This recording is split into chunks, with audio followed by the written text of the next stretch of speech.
So let's talk the road to 100,000. Your latest report from Bloomberg Intelligence says, hey, it's a possibility this year. How so?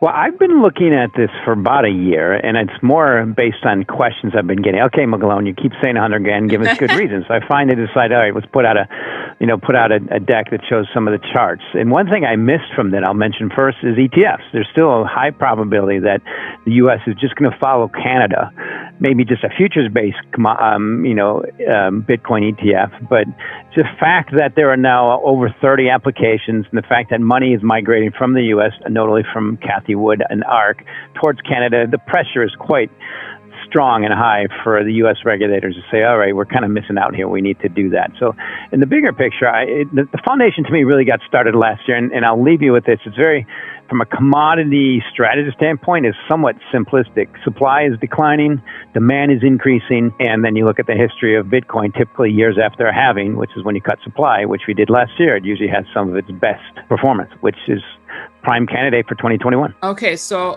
to that note and to that point, on the ETFs front, I mean, in order to move the needle, I mean, could you see that happening by year end? I mean, December's right around the corner here. Oh, yes. In fact, potentially by the end of October, but a futures-based ETF, meaning, kind of way you track most commodities, crude oil, corn, copper, everything. Most of those are tracked via futures, with the exception of gold, which are physically backed. So it's just a matter of time. And Gensler even hinted at that. And it'd be a nice little baby step for the SEC. So it makes sense.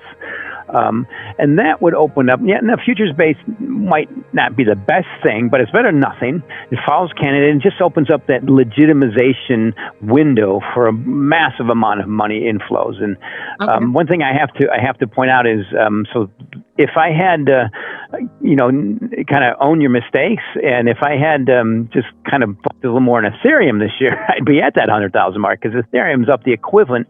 If Bitcoin just catches up to Ethereum, of which there's been some ETFs launched in Canada, it would be at 100,000. In fact, it'd be close to 130. So I think that's part of the reason it's probably going to get there. And the question is when.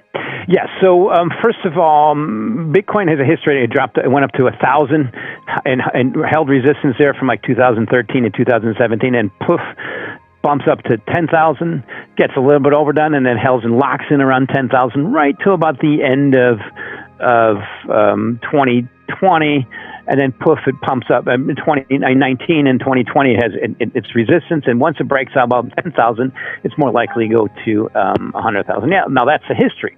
And then you look at what's happening. The halving is cut the supply, and then you look at the simple macroeconomic things. The thing that I've underestimated this year is how much there's been disdain and outflows from gold, and people giving up on gold and going to Bitcoin and Ethereum, basically putting Bitcoin and Ethereum in the same bucket as gold. So as we speak, gold is down about 7% on the year, and Bitcoin's up almost 70%. Ethereum's up almost 400%. And to me, that's just this, the techie geeks inheriting the earth, taking over. I mean, sure you hear that a lot, but it's just happening, and it's that concept of 24/7 price discovery all the time, and Bitcoin's limited supply overtaking things like gold. And to me, that's really what's happened. Then there's the macroeconomic, and we can fully expect debt to GDP's, QE levels, fiscal and monetary stimulus to continue to keep an unlimited supply of fiat currencies, meaning that base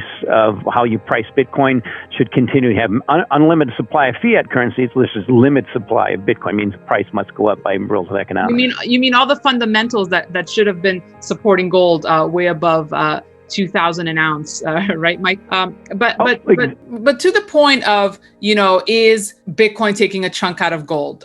From what I hear from you, yes, it is. I spoke to the folks over at Wells Fargo. They're seeing that as well. But I'm hearing such differing views on Wall Street. There's some on the camp that say, no, not at all. Gold still does its thing, as it has its own proprietary reasons to own it. It's not, it's not getting hurt at all at Bitcoin. So I'm hearing such differing points of view on this topic. Do you have any other insights you can share there? Are you seeing any hard numbers? Oh, yes. Clearly how numbers. You can just see the amount of ETFs and demand for Bitcoin every day increases, just looking at the headlines. And I see outflows in gold. Just look at ETF holdings. But the bottom line is, Danielle, you have to consider your source, our sources. And that's one thing I love about this position versus when you and I talked maybe 6 years ago, I was kind of more biased, as I had to be biased towards bullish gold. Now I'm just completely neutral, getting it right. And first, let's look at it this way.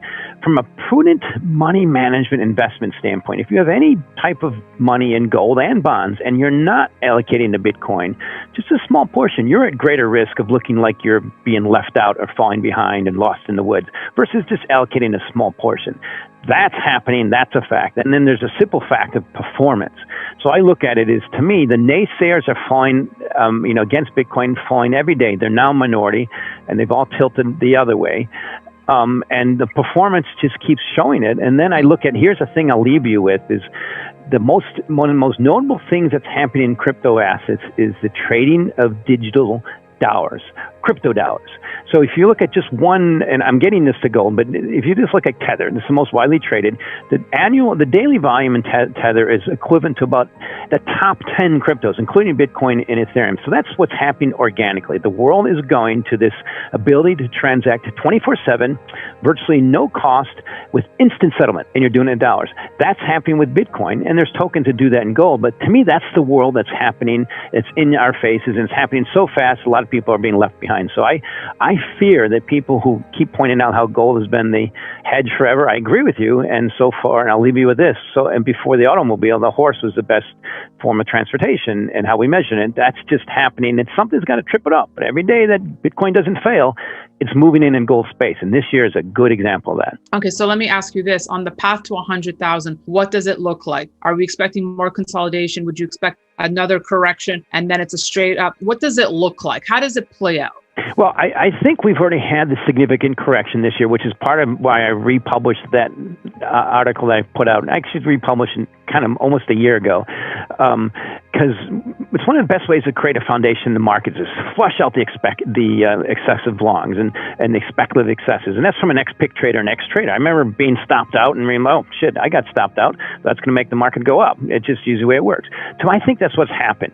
So cryptos have had a great foundation. They've corrected. They found a good base around 30,000 in Bitcoin, and now they're starting to recover. To me, it's a matter of time they go higher. And there's going to be bumps in the road. And the key, most notable market in the whole world that hasn't had just a little correction is the stock market. Someday it's going to have that.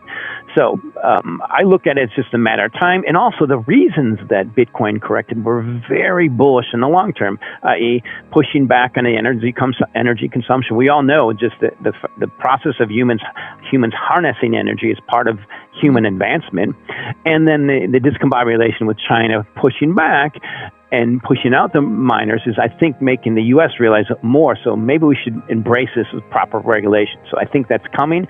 And the key thing I'll end with is, in terms of regulation, the U.S. is probably going to focus on trading of digital dollars and a lot of these 12,000 other cryptos. But there's not much you can do with Bitcoin. It's open source software that's developed organically. And then there's this key thing from a U.S. and a leadership standpoint. It's a massive job machine, which creates votes. And like I said, it's creating it's really enhancing the dominance of the dollar on a global scale. And I think the U.S. is smart enough not to mess that up. To that point, I'm happy you brought up regulation because Ray Dalio came out saying, well, if Bitcoin is too successful, right, and I think 100,000 would label it definitely successful. If it's too successful, regulators are going to step in. They will stop it. And you're saying you can't stop it? It's almost impossible. So I've gone through those iterations numerous times. And how do you stop Bitcoin unless you change the laws in this country? We do have free speech laws, meaning the only way I see to really stop it is to ban the internet. Because if you put some kind of restrictions on it, I mean, I don't, but you can hold Bitcoin on your own wallet and and your own keys, and no one's going to know about it. It's just good luck, and it'll just migrate to other places that aren't pushing back. So I think that's and also key thing about that probability, Danielle. I've heard it for years. It's been declining every day. Now the fact that Ray Dalio says it, I think is a little bit out of context because he owns Bitcoin. In fact, he even says it's part of my gold diversification, which is a small portion of my portfolio. But he owns it. He's probably going to buy more. Every day that goes by, people like him tilt over the other way. There's one person still left. That's Peter Schiff, but he's he's getting crushed in his gold, and he just hasn't admitted that yet. But if you just added 1% of Bitcoin to that, on a dollar cost average basis, you might get fired by his clients pretty soon. But that's a key thing to remember. Probability of banning U.S. has been declining.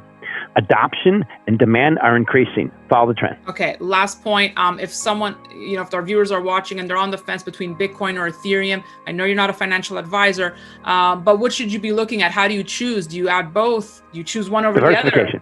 Exactly, diversification. The way I like to describe it is you can't, in a prudent money management way anymore, consider yourself a decent fiduciary if you have any kind of gold, and if you don't have Bitcoin in that bucket, the way I view it, that's my view. But you also have to have some Ethereum in there too. So the way I look at it is, performance instills competition. Ethereum has a lot of competition, but Bitcoin and Ethereum in the same bucket. How you weight it, I don't know. In the Bloomberg Galaxy Crypto Index, I like the way that does it, and hopefully that's going to migrate. But to me, they both belong in together. And I'm bullish all of them. I'm still bullish gold. I'm becoming very disconcerted, but they all belong in the same bucket together. And the key thing I'll leave you with, Danielle, people are starting to realize is this is a great diversifier, Bitcoin and Ethereum. And certain to people who hold portfolios of bonds, most notably in Europe, where they're getting 0 interest rate. Elon Musk said that his bank accounts get nothing. I mean, you got to default to TINA. There's no alternative. And what's really performing? Where do you see demand? And where is all the technology going? Where's the world going? It's going digital, and Bitcoin is becoming a global digital reserve asset in the world, rapidly going that way.